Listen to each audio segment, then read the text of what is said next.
For years, new technologies followed a familiar pattern. A company launches a product, then the consumer decides whether they want it, and then the market grows gradually. But that's not happening with AI. Before many people have fully figured out how AI will fit into their daily lives, governments are redesigning policy around it. Corporations are spending enormous amounts of money to build it, and investors are pouring capital into it at a pace that's starting to make some economists nervous.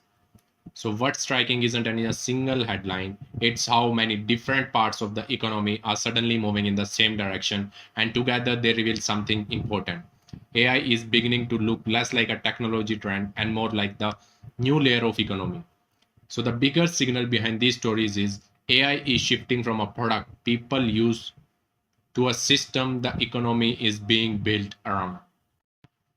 One of the clearest signs come from the people writing the biggest checks. Samsung and SK Hynix recently outlined massive spending plans tied to the AI related infrastructure and semiconductor production. So at first these might sound like just another tech investment story, but the important detail is where the money is going.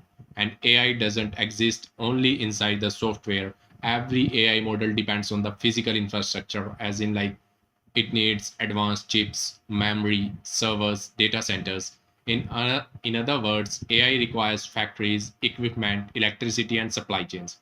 So that's why some analysts compare today AI build out to earlier infrastructure booms such as the railroads, telecommunication networks, or the early internet.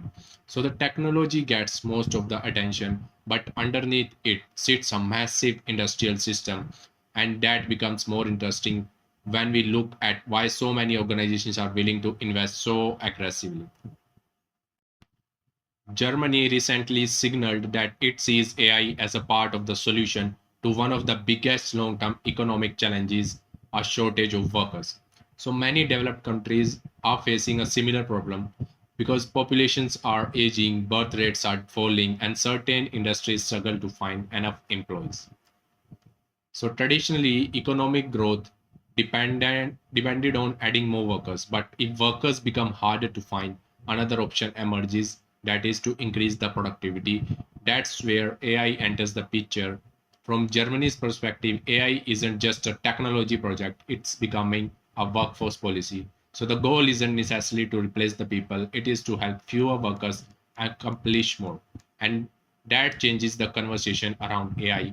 Instead of asking whether companies should adopt it, and governments are beginning to ask whether they can afford not to. But there is another side to this story, because if AI increases the productivity, someone eventually captures the value created by that productivity, and that's where the next development becomes important. California Governor Gavin Newsom recently argued for a national billionaire tax while also raising questions about how AI generated wealth should be shared. So the discussion isn't really about one specific tax proposal, it's about a larger concern. If AI dramatically increases the productivity, who benefits the most? Workers, consumers, businesses, or investors? History has showed that technological shifts often created enormous wealth, but they do not always distribute the wealth evenly. So the reason policymakers are beginning to focus on this issue now is simple, because they can already see where the trend might lead. And if AI allows companies to produce more with the fewer people, ownership becomes increasingly valuable and ownership tends to be concentrated. So while businesses are focused on building AI, governments are increasingly focused on what happens after the wealth is created. So what's becoming noticeable is that these stories aren't really about technology, they are about economic positioning. Companies are trying to build the infrastructure, and governments are trying to solve the labor shortages, and policymakers are trying to prepare for the change in wealth distribution.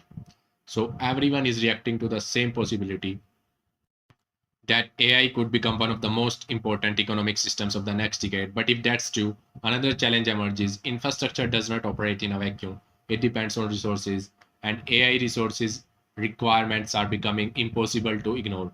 So, one of the less discussed parts of AI boom is energy. Recent reports have highlighted how data centers are increasingly exposed to the climate and weather related risks, particularly the heat waves. This matters because modern AI systems consume enormous amounts of power and they also generate essential heat. So the hotter the environment becomes, the harder and the more expensive it can be to keep these facilities operating efficiently.